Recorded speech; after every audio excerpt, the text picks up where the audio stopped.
Entonces llegué a la conclusión de que para vivir en paz y sin estrés y sin frustrarte, primero necesitas soledad y después sociedad.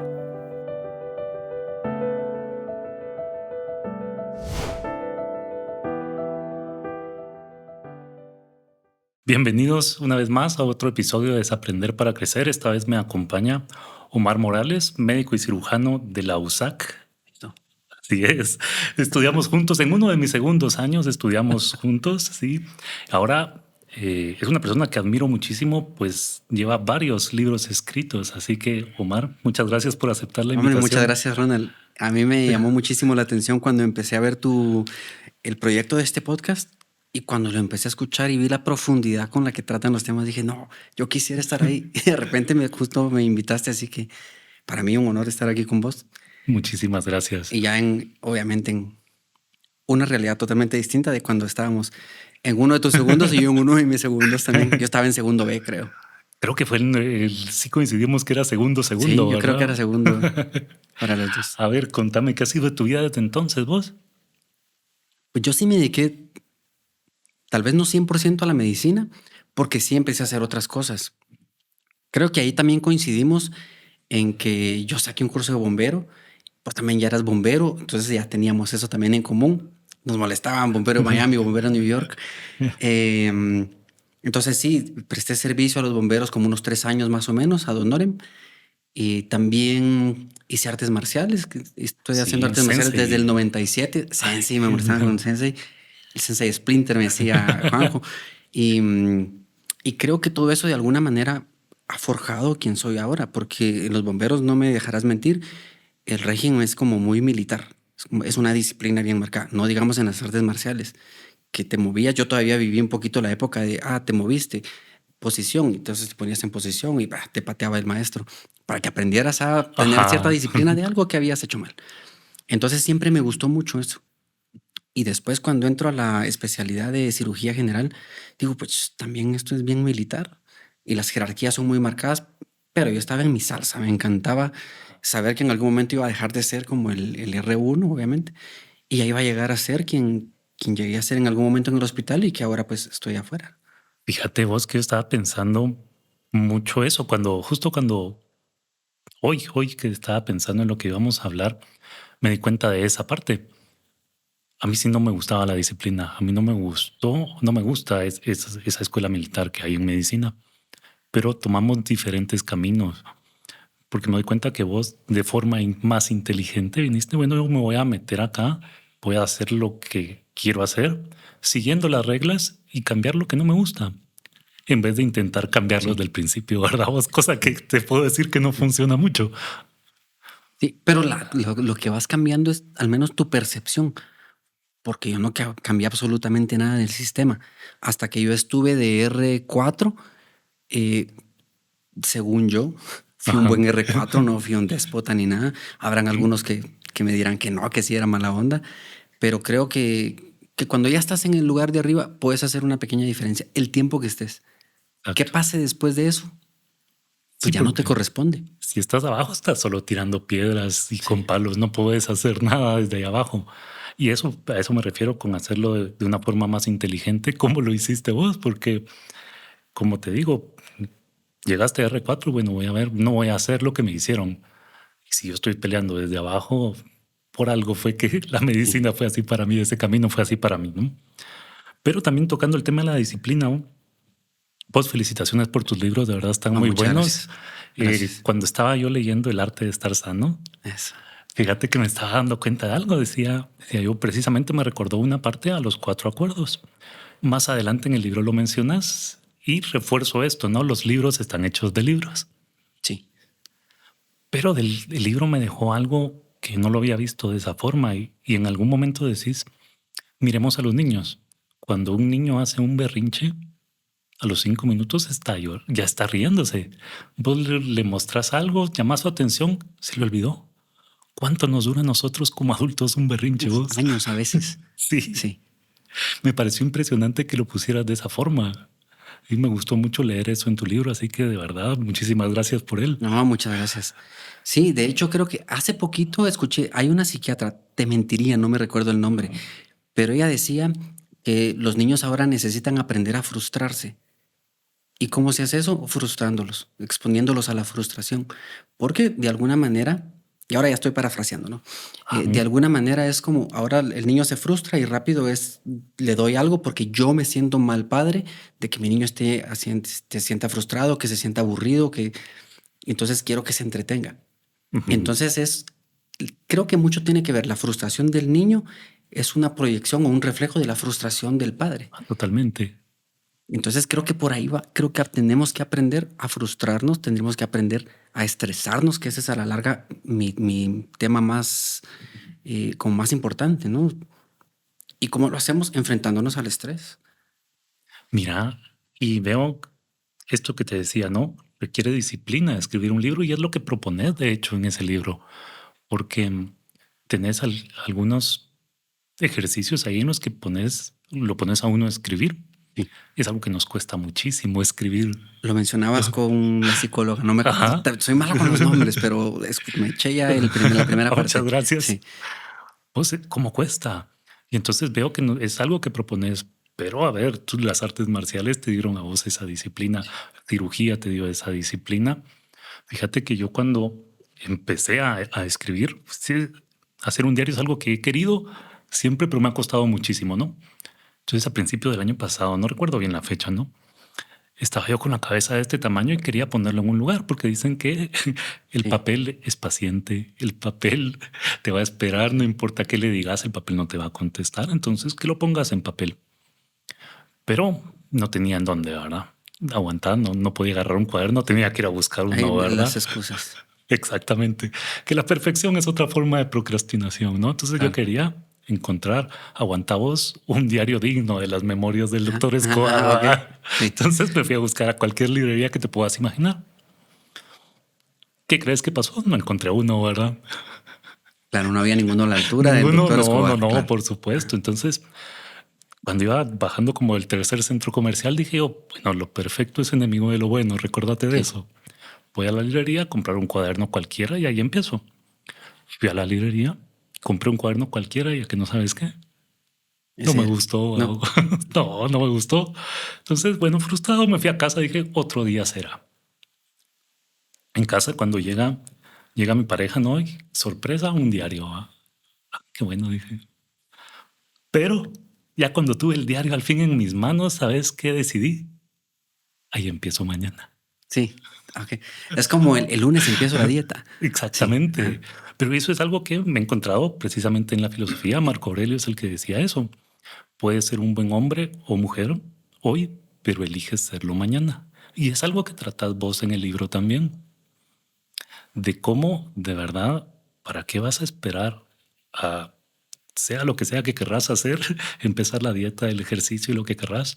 No, proponer también un ejercicio en el cual el de los opuestos me gustó Ah, bastante. sí. Sí, creo que también es un buen lugar ese para empezar algo.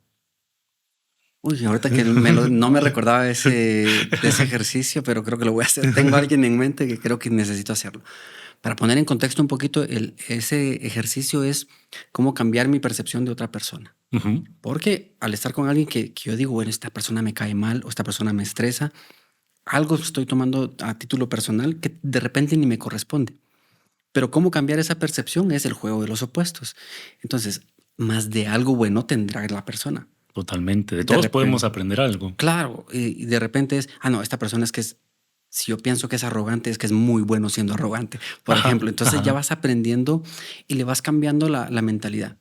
Entonces, no me recuerdo cuántos, creo que son tres cosas positivas que yo propongo Sí. en el libro. Veo a otra persona y digo, bueno, le voy a encontrar tres cosas positivas, algo bueno tiene que tener. Le Aunque encuentro sea tres así cosas rebuscado, positivas. Claro, sí, pero ese es el trabajo, creo. por Y supuesto. encontrás esos tres rasgos positivos, inmediatamente dejas de pensar ya en eso y te quedas con la idea de esas tres cosas positivas de esa persona. Entonces eso poco a poco te va cambiando. No es como que una vez que lo hagas es mágico, pero es empezar a hacerlo y tener justo como decís la disciplina que a la larga para mí es uno de los valores como más importantes. De hecho, es una de las 4 virtudes estoicas. la disciplina. Ok. Sí, entonces la Te disciplina. digo, pues yo soy un filósofo y no lo sabía. ¿Viste? Ya ves, lo que pasa es que está metida en todos lados y no nos la han enseñado. Vos en el colegio llevabas, creo yo, historia de la filosofía, no filosofía en sí, Sí, es cierto. porque aprender a pensar, la verdad es que solo leyendo creo yo que uno puede lograrlo. Yo creo que cuando yo pasé, fue quinto bachillerato y que ya nos daban filosofía. Creo que mi mente era muy cerrada porque no me acuerdo absolutamente nada más de que los regaños de don Arsenio se llamaba el Ajá. profesor, que en paz descanse. Eh, pero solo de eso me acuerdo. Pero de ahí que algo me ha enseñado de filosofía, no tengo ni la menor idea de cómo gané esa clase.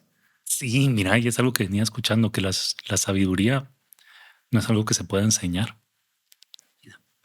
Tienes que pasar por ello. Tienes que experimentar un montón de cosas y tener la conciencia de poder observarlo sin prejuicios y aprender de ello.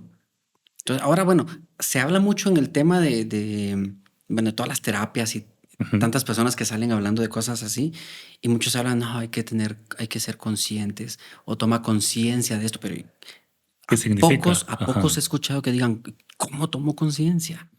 Pero escuché hace muchísimos años a esta persona que hablaba de mindfulness en aquel entonces, ha cambiado mucho, ahora está metido en el tema de filosofía, se llama Jorge Benito, y él decía, la atención es la antesala de la conciencia. Yo dije, nunca había entendido cómo tomar conciencia de algo, más que prestando atención a ello. Entonces, bueno, ya ahí está. ¿Cómo se toma conciencia? Presta atención. También mencionas algo que es como no hay que perder esa curiosidad que todos traemos. Y precisamente eso es otra forma de prestar atención, ¿no? Estar interesado en cómo funciona, estar interesado en cómo hacer las cosas. Así que muy buen libro, deja mucho, muchísimas gracias. Gracias. Tengo dos preguntas grandes con respecto a él. Uno, ¿cómo llegaste a escribirlo? Digamos, es tu vida resumida ahí, tu vida hasta ese momento, digamos, lo que hayas aprendido hasta ese momento puesto en el libro. Creo que hay una parte. El libro se llama El arte de estar sanos, los 3 secretos que descubrí en el quirófano que cambiarán tu salud y tu vida para siempre.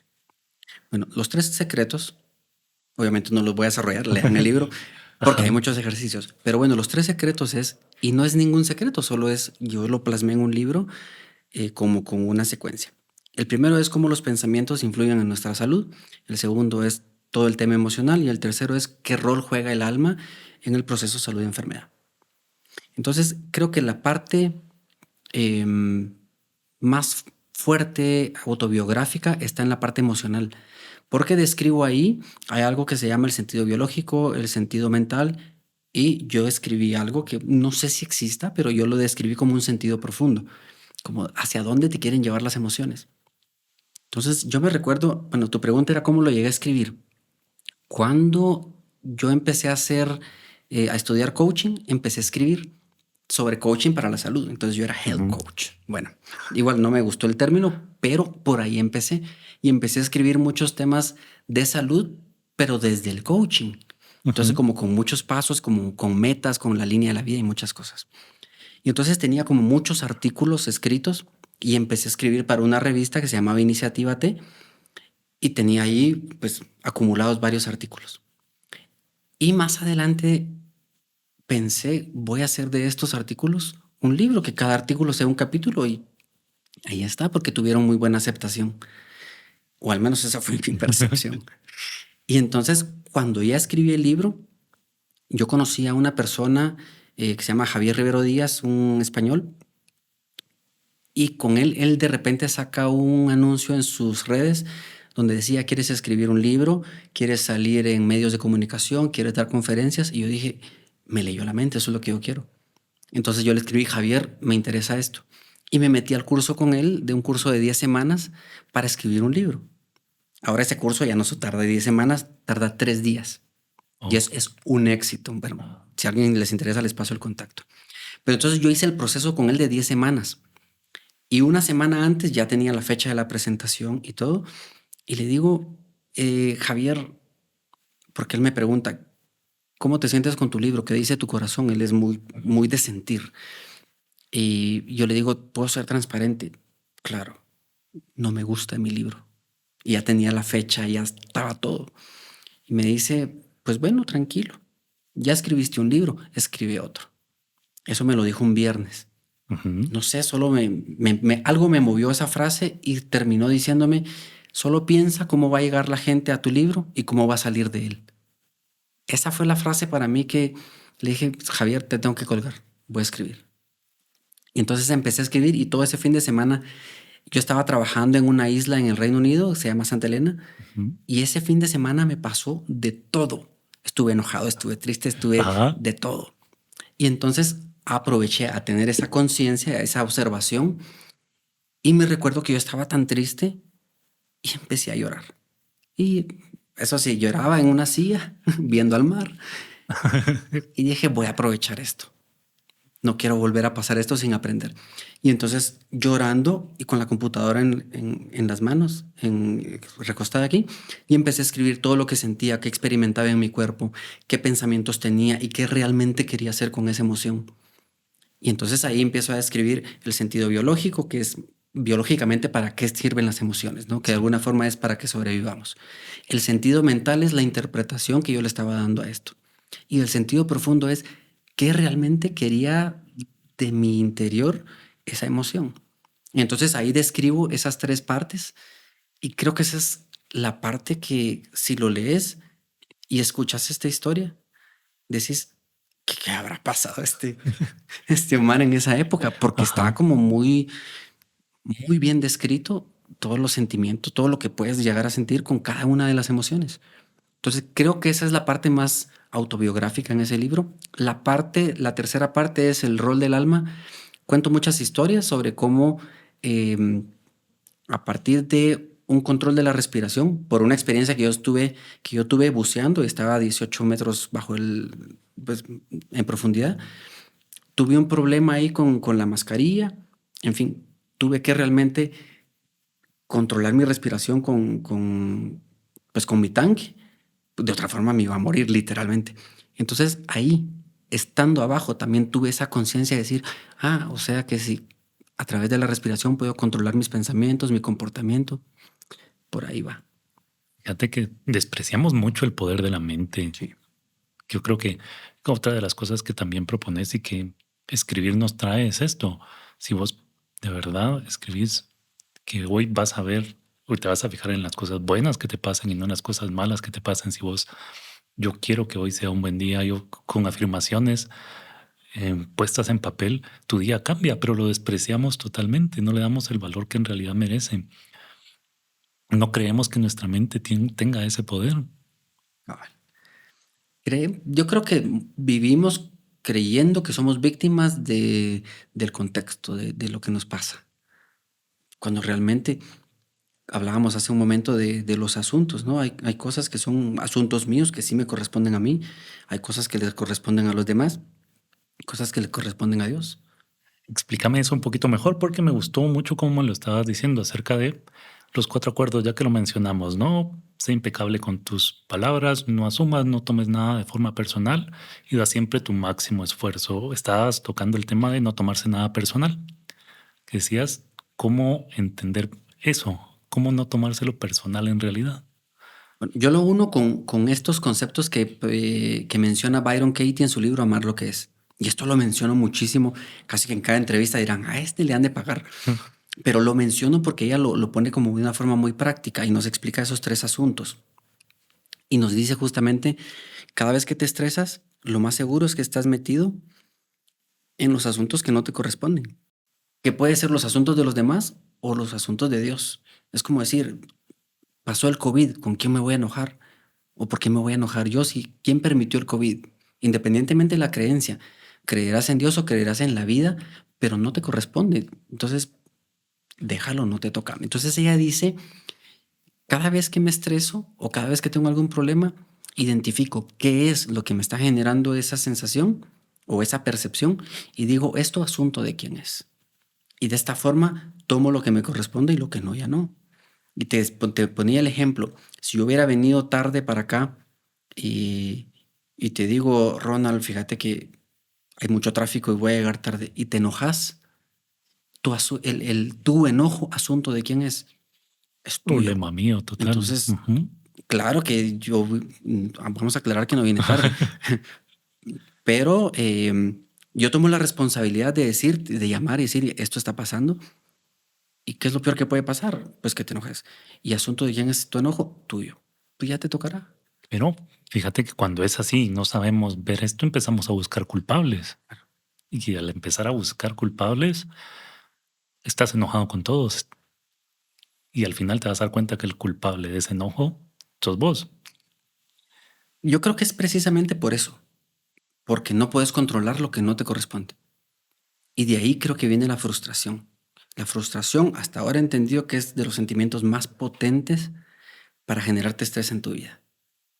Y nos frustramos porque precisamente no sabemos quiénes somos y nos empezamos a buscar en los demás. Y como no nos encontramos, nos proyectamos con culpa porque queremos que los demás nos llenen nuestras necesidades, pero ni siquiera nosotros sabemos qué necesitamos, no sabemos qué nos gusta, no sabemos quiénes somos. Y entonces ahí viene la proyección de la culpa. Es tu culpa, que yo no esté feliz. Por supuesto. Pero tiene mucho que Ajá. ver con que yo no sé quién soy. Ujú. Y entonces hace algún tiempo, cuando llegaba a estas conclusiones, fue porque estaba en un tiempo de reflexión sobre ¿y cómo hago entonces para conocerme? Y me di cuenta que vivimos observando todo el tiempo hacia afuera.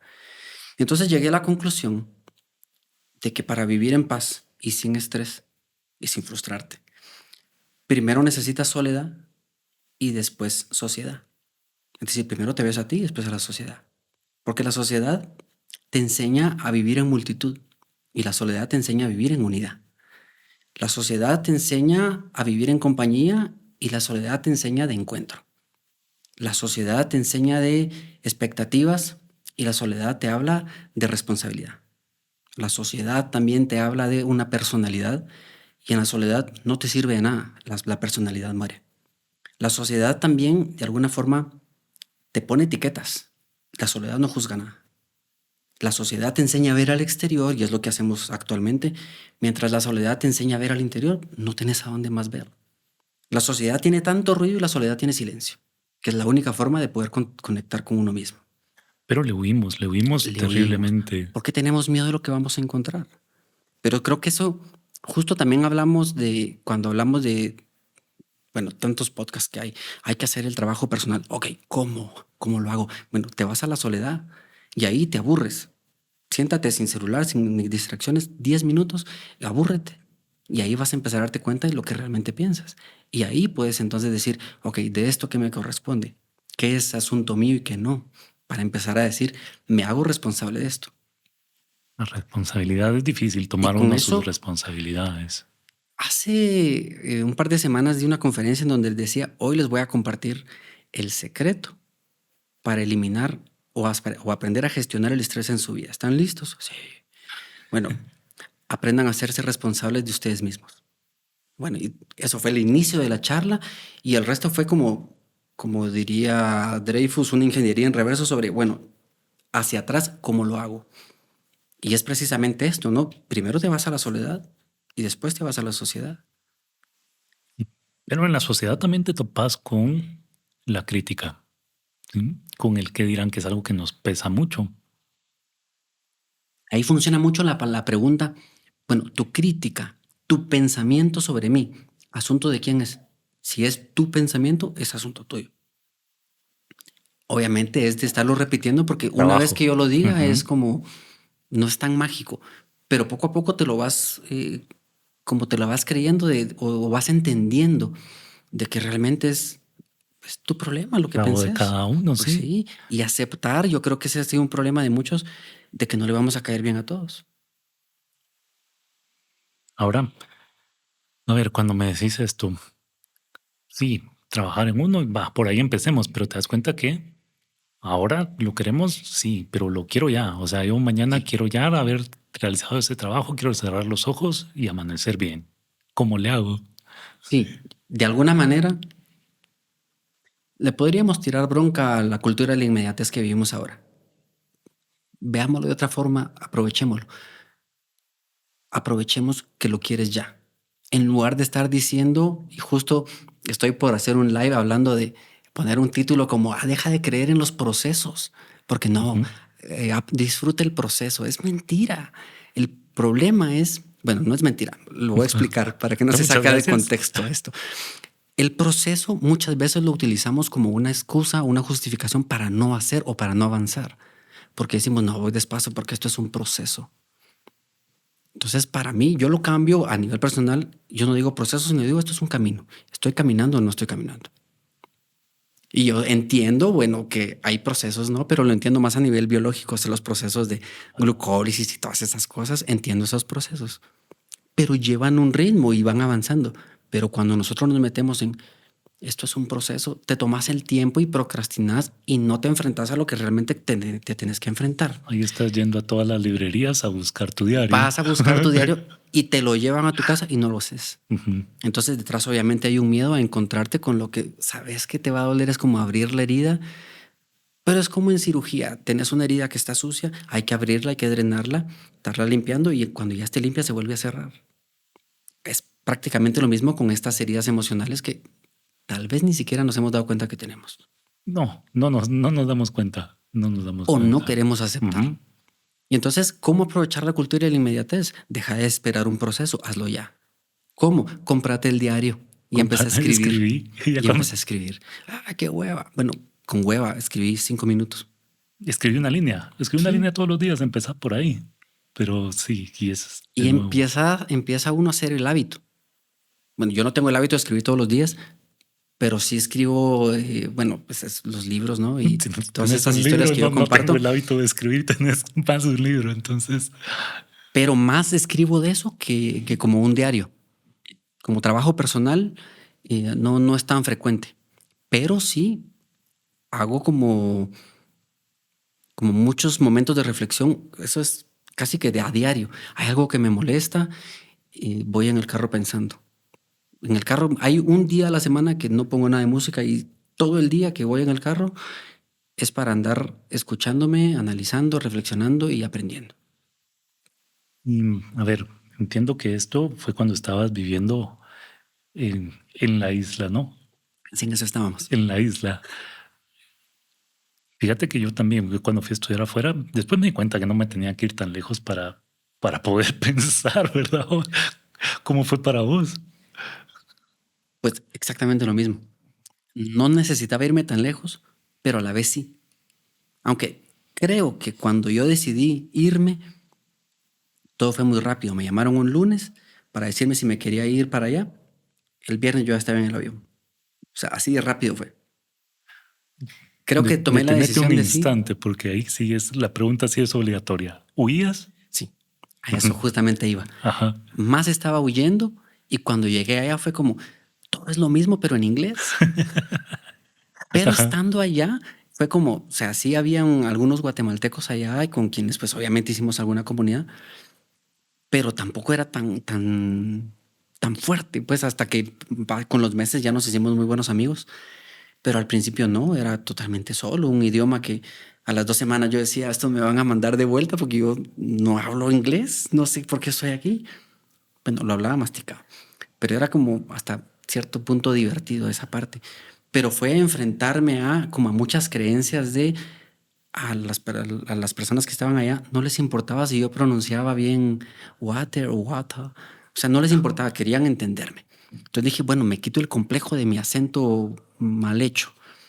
Otra, uno como latino, o al menos en mi caso sí fue así, creo que tenía culturalmente la autodiscriminación, porque los miraba todos, ay, los británicos, los sudafricanos y de aquí, y yo era como el guatemalteco. Y ellos nunca me trataron mal. Y dije, también aprendí, entonces esto también es mío. Y no es cierto. Pues creo que ahí es donde todos nos ponemos en ese lugar de víctima, ¿verdad? Nos victimizamos porque estabas buscando, o eso es lo que interpreto, ¿no? Con esto que me decís, una razón para que no salieran bien las cosas. Posiblemente. Ujú. O buscando repetir mis patrones de acá. Pero bueno, lo bueno es que no se dio y dijeron, nos quedamos con este Pues guatemalteco. sí, o sea, creo que, a ver, estar afuera es una de las experiencias que más te hace crecer. Los que necesitamos ir tan lejos, pero no es necesario. Sí, no es necesario, pero sí. A veces sí. Ajá. Entonces, si yo hubiera tenido, vamos a hablar otra vez de la palabrita de la conciencia, o hubiera sido tan presente como lo soy ahora, no hubiera necesitado irme tan lejos. Pero en aquel entonces mi mente estaba tan Exacto. cerrada que Ajá. necesitaba estar literalmente aislado porque es una isla, está el Océano Atlántico Sur, en medio hay una piedra, esa es la isla. Ahí estaba yo, que para llegar en ese entonces necesitabas irte en barco 3 días desde otra isla que se llamaba Ascensión, 3 días en barco, no hay otra forma de llegar. Había un avión, pero un aeropuerto peligrosísimo. Yo dije, me voy en barco. Y aparte carísimo. Entonces, ni modo, te tocaba ir en barco desde ahí o desde Sudáfrica 5 días. Entonces era literalmente lejísimos. Fíjate que lo que yo me recuerdo de vos en aquel entonces, que todavía es más atrás, ¿no? Cuando estuvimos en nuestro segundo, era que nosotros estábamos, la mayor parte de nosotros estábamos en el Boulevard de la Salud. No sé por qué le llaman Boulevard de la Salud a ese, sí, está lleno de bares, ¿no? Ok, sí. Entonces, pero vos no agarrabas ese camino. No, Vos, nunca.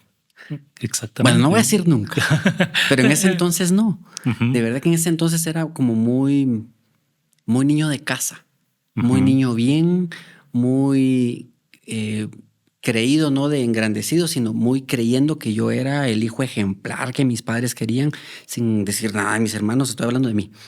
Creía que yo era lo estaba haciendo bien, pero eso también me llevó a tener las consecuencias que después fue lo que me hizo huir hacia Reino Unido. A eso iba mi Pero en ese pregunta. entonces era no, yo soy el niño bueno, entonces yo no tomaba nada de licor hasta que estaba en R4 de la residencia. Ujú. Ahí empecé a tomar y por decisión propia, cuando dije, bueno, pero ¿y por qué no? Vamos a probar. Qué feo, voy a probar otra vez hasta que me gustó. Entonces, en ese entonces no, para nada, ni fiestas, ni salir a No, eso me recuerdo. nada. Ujú. ¿Y de qué huías entonces? Creo que en aquel entonces yo solía idealizar mucho mis relaciones y cada vez que yo terminaba alguna relación terminaba deshecho. Dije, pero ¿por qué me pasa esto? Hasta que llegó una que sí dije, ya no más.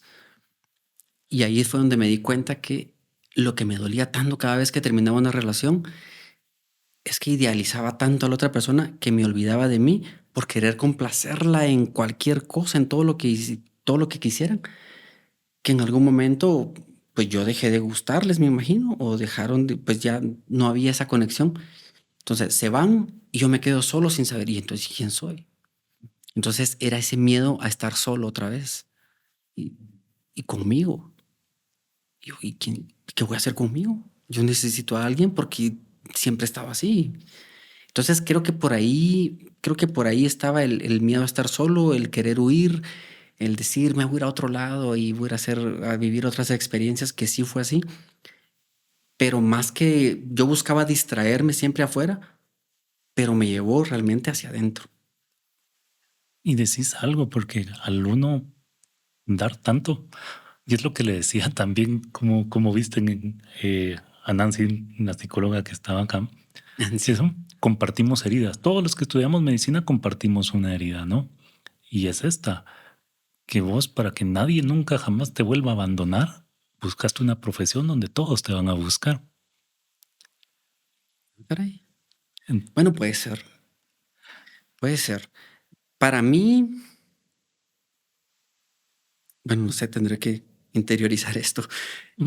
Para mí siempre fue como, me recuerdo, yo pregunté, cuando hice algunos de los cursos, hice algo que se llama Proyecto Sentido y Transgeneracional. Bueno, el Proyecto Sentido es como, ¿cuál es el proyecto que tienen tus papás cuando se enteran que vas a nacer? Y yo platico con mis papás y les pregunto cuál era la situación, cuál era el contexto familiar cuando se enteran que yo estoy embarazada. Entonces ellos estaban en problemas de pareja, estaban pensando en separarse y de repente dicen, bueno, estamos embarazados. Bueno, démosle un chance a esto. Entonces el proyecto que tenían ellos inconscientemente para mí era, este niño viene a sanar nuestro matrimonio. Hasta la fecha siguen juntos, ya no por mí, bueno, pero el proyecto de vida que tenían para mí era venir a sanar. venir a sanar. Pero eso en el camino, a ver, es una responsabilidad muy grande la que ponen en un niño que no ha nacido. Te imaginas la carga con la que naciste, ¿no? Me tuve que dar Sos, cuenta de eso pues en todo este por proceso y todo este supuesto, sos aprendizaje. el encargado de que estemos juntos. qué duro. Sí, porque es una responsabilidad que no me toca. Ujú. Y cuando yo me doy cuenta de eso, digo, bueno, de todo este proyecto me quedo con esto y esto se los devuelvo. Las relaciones, creo que a partir de ahí, mira, me estoy dando cuenta. A partir de ahí fue donde yo entendí que las relaciones siempre son de dos. Entonces, no, para mí no hay una relación familiar, hay un ambiente familiar, pero la relación siempre es de dos. Me llevo con mi mamá de una forma, con mi papá de otra, con Exacto. mis hermanos de otra.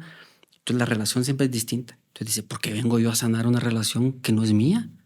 Entonces, esto es cosa de ellos. Si se quieren separar, pues obviamente ya más adelante, pues es cosa de ellos. Yo ya no es asunto mío, no trabajaba yo con este tema de los asuntos, pero sí ya entendía que eso no. Pero la parte de sanar me gustaba mucho. Entonces dije, ahí entendí por qué me metí a medicina. Porque nadie en mi familia es médico. Tengo un primo que es maxilofacial, pero es maxilofacial, no, Ujú. aunque es similar, no similar. Es de la misma rama de la salud, pero es otra cosa. Entonces ahí entendí y dije, bueno, pues de repente de ahí, de ese proyecto de venir a sanar, es que vengo a caer en medicina. Vos, pero ¿cuántas personas veo yo que tienen esa misión y todavía les cuesta soltar eso de que no, yo tengo que tener a mis padres unidos? Me parece impresionante que lo hayas visto de esa forma. Y mira eso, ¿verdad? No sé quién tuvo la idea de llamar al hombre el animal superior solo porque puede verbalizar, Sí, pero sí, es lo que menos hacemos, hablar. Y hasta sí, que le muchas hablaste veces. a tus padres, Les pregunté ajá, solo eso del contexto, cuál era el contexto. Y de ahí el trabajo lo hice yo. ujú. Porque ellos en ningún momento dijeron, este Ese no niño era viene. asunto de ellos, No, el trabajo era el tuyo, trabajo era ajá. mío. Entonces, ni modo, no voy a pasar toda la vida pensando en yo todo lo que tuve que hacer. Tuve que ser un buen hijo para que ellos estuvieran juntos. De repente, y por ahí iba también el querer ser el hijo perfecto. Me estoy dando cuenta de muchas Sin el cosas de acá. repente, tal vez, Sí, pero sí. Mira, qué interesante todo lo que me estás diciendo. ¿Cómo nunca había hablado de cambió? esto. Por algo es que Ujú. aquí sale, ¿no? ¿Cómo, cómo cambió tu vida después de escribir El arte de estar sano? Cambió mucho, creo que porque hice mucha bulla en redes de que primero que estaba en otro país trabajando como cirujano. Entonces yo ponía, soy cirujano para el gobierno británico. Y que sí es cierto, pero yo lo ponía palabras más adornadas y dije, Ajá. sí que sé escribir. Entonces la gente como que decía, wow, sabes, es como cierta admiración de alguien logró hacer algo, wow, bueno, un guatemalteco triunfando, qué sé yo. Entonces ya empezaba a llamar la atención. Y después yo empezaba a escribir y compartir algunas historias de lo que yo vivía allá. Y me decía, mira qué bonita experiencia, qué gracias por el aprendizaje que nos compartís. Cuando aviso que voy a escribir un libro, digo, escribí un libro, lo voy a lanzar en inglés en Reino Unido. Fue mi primer lanzamiento. Ajá. Y todos, qué alegre, felicidades. Y es lo que dicen, cuando estás en tu tierra es como, lo hubiera escrito estando aquí, no hubiera sido lo mismo. Pero estando allá sí. ¿Cuándo venís a Guate? Quiero leer el libro. Todavía no, de aquí me voy a España. De ahí me fui a España, en Madrid, presenté mi libro en Madrid. No, pero ¿cuándo Bueno, para Guate? ajá. No, todavía no, Pues, ¿y calma. te imaginaste Voy a ir a algún día Colombia y me estar voy a Colombia a presentar. presentando tu libro en Madrid? Imagínate eso. ¿Alguna Sí, vez el sensei se imaginó eso? jamás, Y jamás. luego en Colombia, ¿vos? Y luego fui a Bogotá Ajá. y fui a presentar mi libro a Bogotá. Finalmente, el cuarto lugar fue Guatemala. Entonces ya había creado como esa, vamos a ponerle ya campaña de expectativas sin que fuera Ujú. así, pero creo que ayudó mucho el que fuera todo primero afuera. Ya. Entonces sí que cambió mi vida porque ya prestaron atención al mensaje distinto que yo traía. Ujú. Y después, después de que presento en España, me junto con mis papás y hacemos un viaje por Europa, que ya que estábamos por ahí.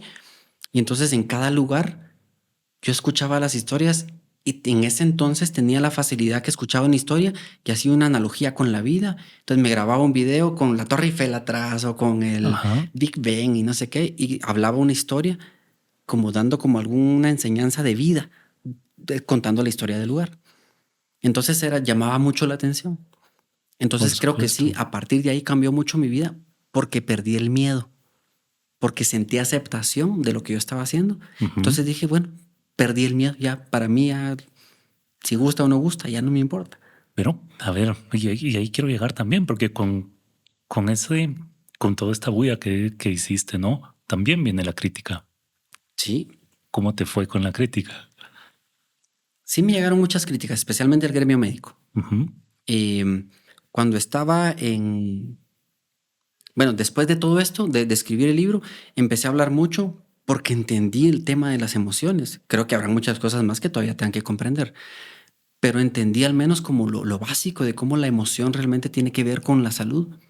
Y entonces empecé la a hablar mente. como mucho de emociones.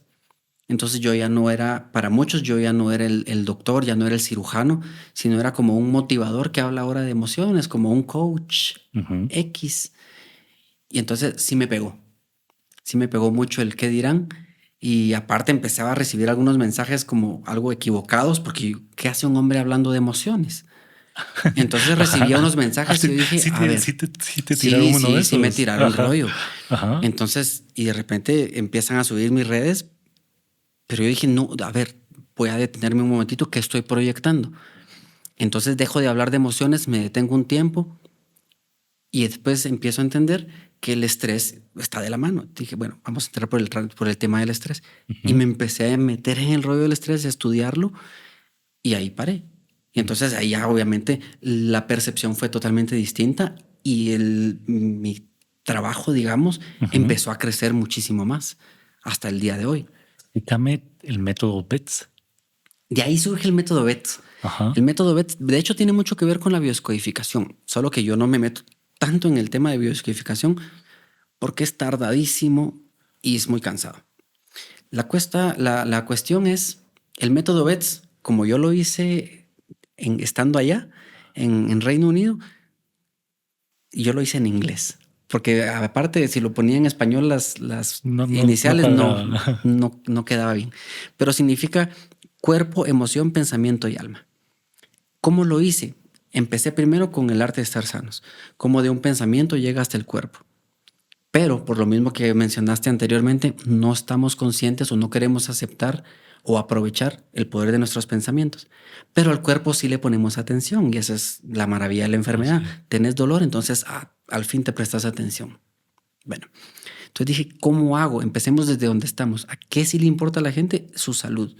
Ok, entonces vamos con el cuerpo. ¿Qué te duele? Antes del cuerpo tuvo que haber un proceso, de los Ujú. procesos que estábamos hablando, que en eso sí creo, Ujú. estos procesos químicos que les vamos a llamar emociones, que simplemente son una combinación especial de diferentes hormonas y demás que te hacen sentir de determinada forma, que cuando no haces nada terminan manifestándose en el cuerpo.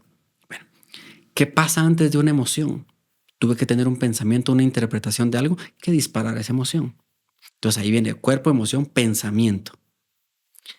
Y antes del pensamiento es, ¿qué necesidad no satisfecha tiene tu alma? Ujú.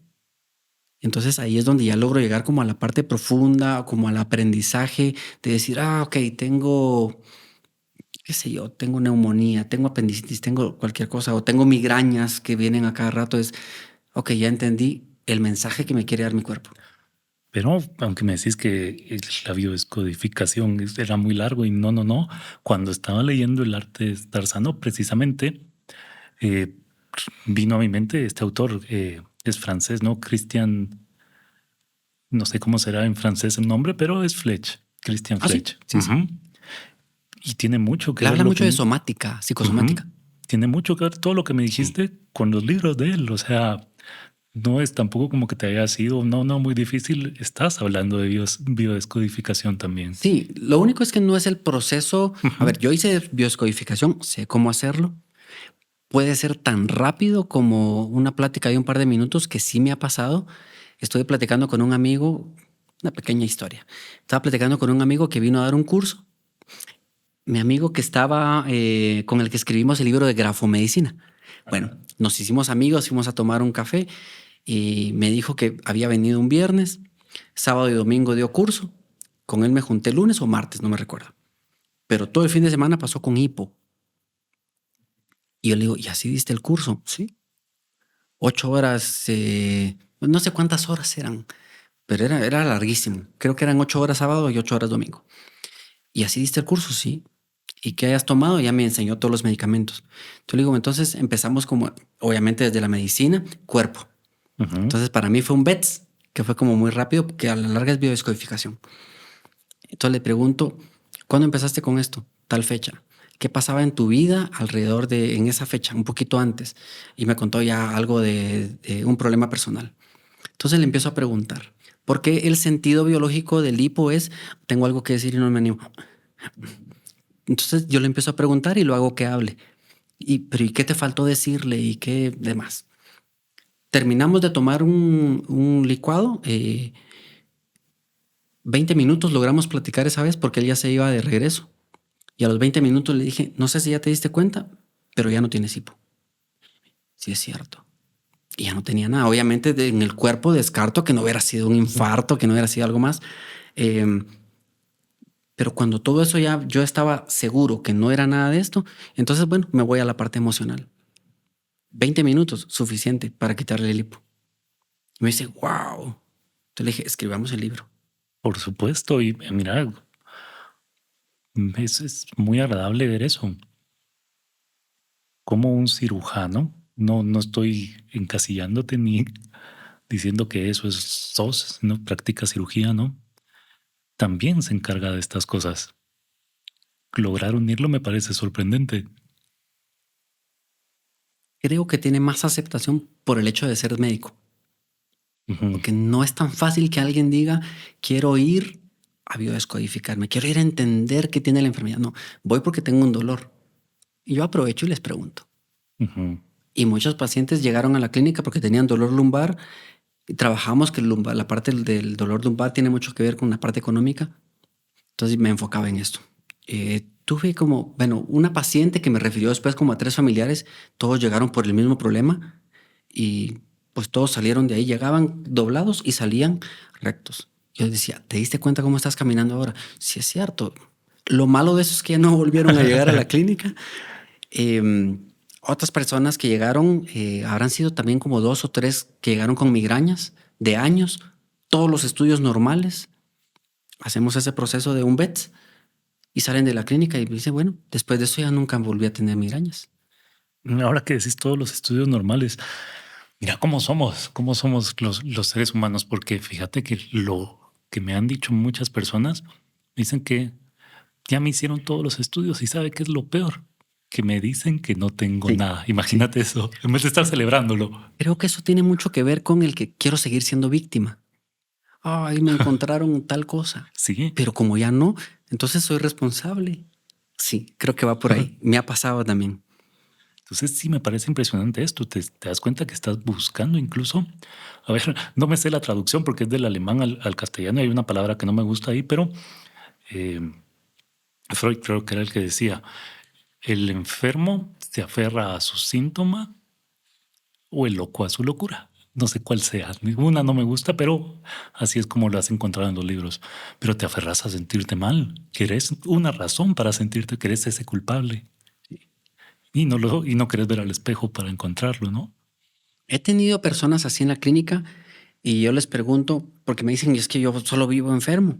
Yo les digo, ¿qué ganas con estar enfermo? Me Beneficio dicen, no, secundario. nada. Ajá. Claro que sí, si no, no te enfermarías tanto. Y hacemos el BETS. Y es como, hay un ejercicio que yo trabajo mucho que se llama la cadena neuronal. Y es como, vamos viendo cómo es que funciona tu mente y que al final, a través de enfermarme, yo estoy obteniendo un beneficio. Entonces es como, porque se los escribo. Entonces dicen, o sea que yo me enfermo para finalmente sentirme tranquilo. Sí, es ilógico, pero así aprendiste a hacerlo. Ahora encontremos una forma distinta de que te sientas tranquilo sin enfermarte. Entonces Es ya empezamos romper a trabajar en patrón. otras cosas. Ujú. Exactamente. Pues qué interesante, de verdad, te felicito. Es Me da otro mundo, es otro mucho mundo, gusto sí. poder Muchas conversar gracias. esto con vos, de verdad. Me parece impresionante este libro, Grafomedicina, del doctor Morales. Me puse a leer a ver mi firma después de esto, pues, pero, pero güey, está bien, para eso es, ¿no? Para que penses. Así que, a ver, ¿qué se siente esto? Estoy leyendo tu sueño. ¿Cómo se siente eso? Mira, dicen que hay tres cosas que alguien tiene que hacer en la vida: es tener un hijo, sembrar un árbol, escribir un libro. Bueno, ya escribí 3 libros y Ujú, se han vendido. Que a la larga eso, ya escribiste un libro, bueno, ¿quién lo lee? Se está leyendo. ujú. Ya tuviste un hijo, tengo una nena de 1 año que me tiene loco y creo que lo estoy haciendo bien. Para ser papá primerizo vamos bien. El árbol creo que mato cactus, entonces todavía no me ha animado. Pero sí es como una realización personal de decir, está plasmada una parte de mi vida ahí. Y es como compartirla. Y una vez se lo Exacto. das a alguien más, también entender que ya no es mío. Porque con ese libro harás lo que te dé la gana. Y no tengo por qué enojarme porque ya es tuyo. Para eso lo escribí. Entonces sí es Exactamente. como impresionante y muchas veces pensamos que no hemos hecho mayor cosa en la vida. Cuando yo regresé de Santa Elena, regresé en el 2018. Todo ese año yo dije, me voy a dar un año sabático Ujú. y no logré llegar al año completo, pero al final de año sí dije, perdí mucho tiempo. Y entonces haciendo un ejercicio que hago todos los fines de año, me di cuenta de todo lo que había crecido en el año, tanto a nivel personal, a nivel emocional, a nivel de todos los cursos que empecé a hacer. Me empecé a meter a los cursos en línea. Dije, en realidad hice mucho, que si hubiera estado trabajando no lo hubiera hecho y no fuera lo que fuera el día de hoy, ¿verdad? Entonces creo que sí vale mucho la pena tomarnos un tiempo de detenernos, que puede ser ahorita a fin de año. Estoy pensando, de hecho, si hago el abierto este ejercicio para que otras personas puedan compartirlo y poder observar hacia atrás y encontrar todo lo que has crecido. Y dentro de ese, ver hacia atrás es ver estos libros y decir, no, pues voy por buen camino. Por supuesto que vas No por sé buen hacia camino. dónde más iré dando los pasos, pero van saliendo. Pero, ¿qué es lo que me decías? No sé si es de la cultura latina al fin o es algo que todos pasamos, pero es ese hacernos de menos otra vez. Sí, muchas veces. Y eso, a ver, también en el libro del cuerpo lleva la cuenta. No sé si si se te Ese no hace, lo, no. es algo, pero te parecerá interesante. También nos relacionan todo esto, ¿no? Cómo tu cuerpo sí va llevando y anotando ahí todo lo que vos vas sintiendo y todo lo que vas pensando acerca de tu persona. Entonces el hacernos de menos enferma, el no reconocer Sí. tus logros enferma. Síndrome del impostor se mencionaba por ahí. Sí. Ujú. Yo ya no. Bueno, no tanto. Pero sí, yo ya me la creo que ya estoy, tal vez no donde a la larga me veo a futuro, pero sí, es lo que te decía, para mí es un camino, sí he caminado. Y esto es la prueba, es la evidencia, esos libros Ujú. y el nuevo que viene, Y tu familia también. por supuesto. ¿Sí? ¿Cómo balanceas todo eso? A ver, porque entre las historias de Sala, entre los Así. libros, entre ser padre, ser doctor, ¿dónde está el esposo? ¿Cómo balanceas todo Creo que eso? lo tengo ya muy bien identificado. Cuando empecé a entender la teoría del estrés, encontré que una de las causas de estrés más fuerte es la mala gestión del tiempo. Entonces, para mí empezó a ser eso muy importante. Y eso lo correlacioné cuando hice mi trabajo de valores, cuando yo decidí conscientemente qué valores quiero en mi vida. Y dentro de esos valores puse la puntualidad. Tal vez no es porque sea tan puntual, pero quiero trabajarlo. Ujú, Entonces es la gestión del tiempo me ayuda a lograr este objetivo, este valor. Entonces, dentro de esta gestión del tiempo, lo tengo como muy bien separado. El de tal hora a tal hora es mi horario de trabajo. Termina ese trabajo, se acabó. Estando en mi casa no puedo operar a nadie, ujú. no puedo hacer una curación, no puedo hacer nada. Entonces, cuando estoy en hospital, cuando estoy en clínica, mi atención está ahí. Una vez salgo, se acabó. Entonces sí trato como de jugar el rol que me corresponde en cada momento. Obviamente hay momentos en donde alguna situación sí te toca pues es necesario compartirlo con mi esposa y ya ella pues como es psicóloga de repente me hace unas preguntitas que yo digo, ay, Mira, pero lo que me acabas de decir es muy importante porque yo no estoy de acuerdo con el sistema este de medicina paternalista que existe y que todavía predomina muchas veces. pero decís, bueno, soy cirujano y aquí dejo al cirujano. Y el problema está precisamente ahí, cuando quiero ser papá de mi paciente, cuando quiero ser papá de mi pareja, cuando mi pareja es mi mamá o cuando el paciente viene y empieza a jugar otro papel que no le corresponde. Sí. Y ahí vienen los límites también. ¿Cómo poner esos límites? ¿Cuál ha sido la forma en que vos mejor encontraste para hacerlo? Yo trato de no involucrar mi parte de medicina en la familia, a menos que sea muy importante. Pero bueno, es que bien se dice que un médico no debería tratar a sus familiares, porque algún error va a cometer. Y según yo no, porque yo soy el doctor Omar. Y saber ni cuántos errores habré cometido allá. Pero me vine a dar cuenta con mi hija.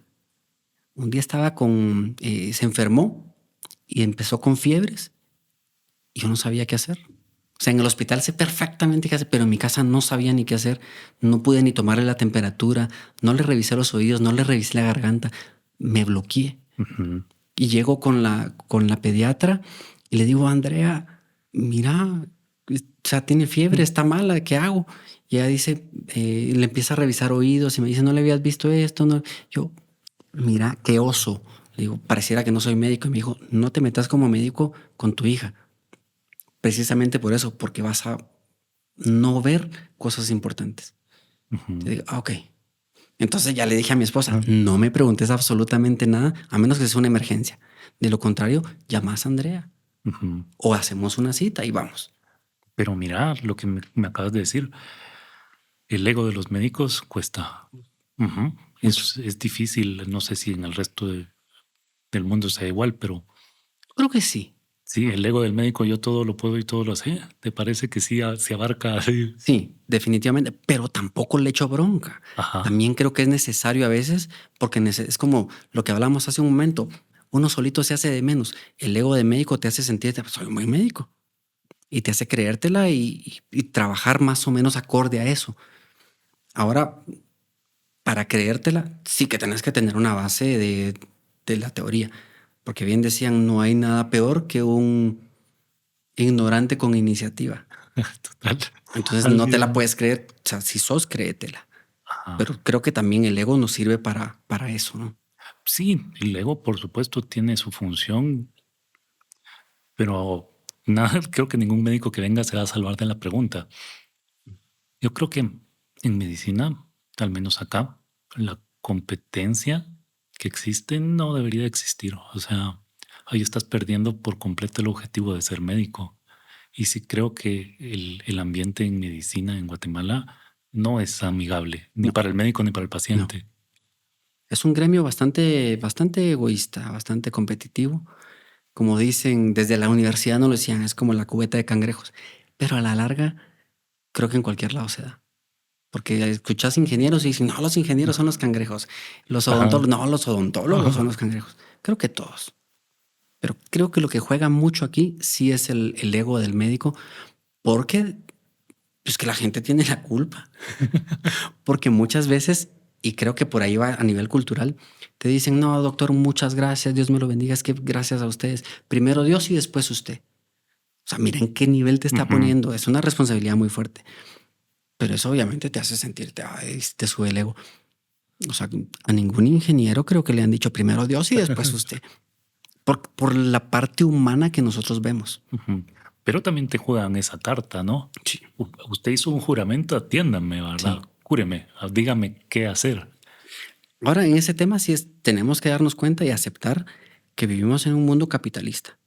Y si tenés un don y tu don es la medicina, pues sácale jugo. No aprovechándote de los demás, pero haciendo un buen trabajo y cobrando lo justo. Que tenés que cobrarlo. Claro, puedes tener una parte social en donde alguien no puede pagar tal vez la consulta completa o qué sé yo. Entonces ya puedes hacer algo distinto.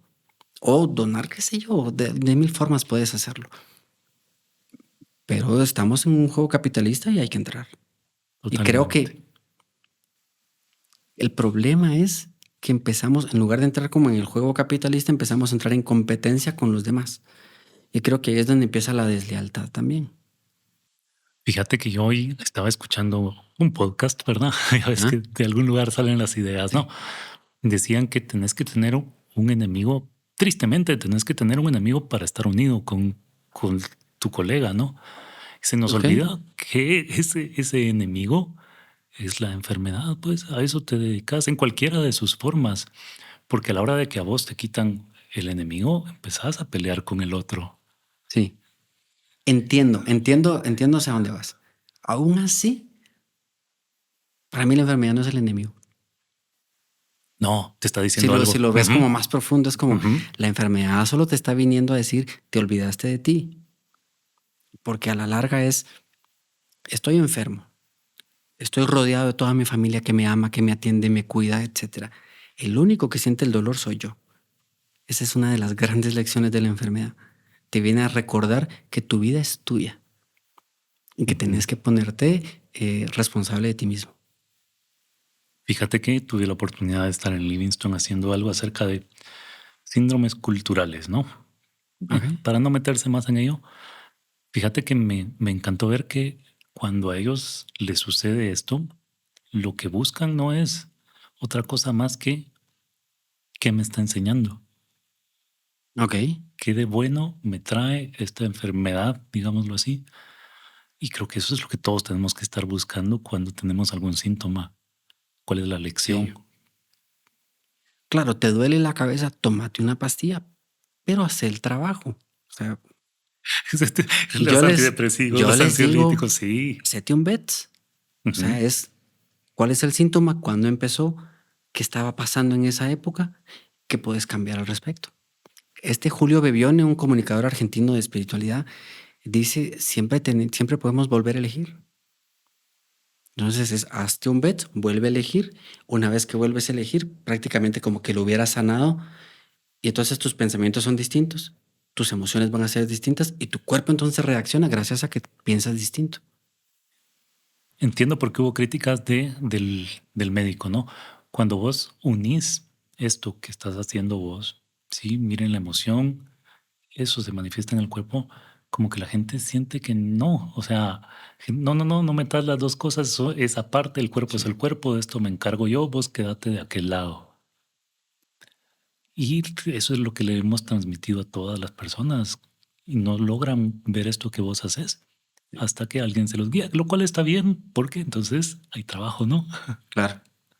Y lo que yo hago a la larga en la clínica. Ujú. Decirte, yo ya sé por qué estás aquí y es por los hábitos que tienes. Entonces vamos a corregir tus hábitos, al mismo tiempo vamos a trabajar en corregir el problema de salud que sea que tenga y tu vida va a mejorar.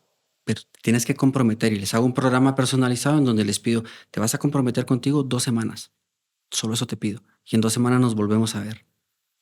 Y a las 2 semanas, como yo les tengo un aparato para medir el estrés, Ujú. entonces les vuelvo a hacer la medición y la mayoría bajan. Yo digo, ¿te das cuenta? Solo por haber cambiado estos hábitos y por haber hecho estos cambios. Es que estrés es inflamación, ¿verdad? Y eso Sí. es lo que no tenemos todos claro. Estrés es inflamación. Un estrés sostenido, creo que sí. Ujú. Pero es como, bueno, ya mencionabas la historia que yo compartí recientemente en mis redes.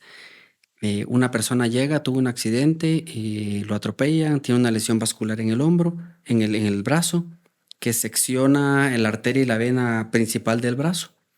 Lo tengo que llevar a sala.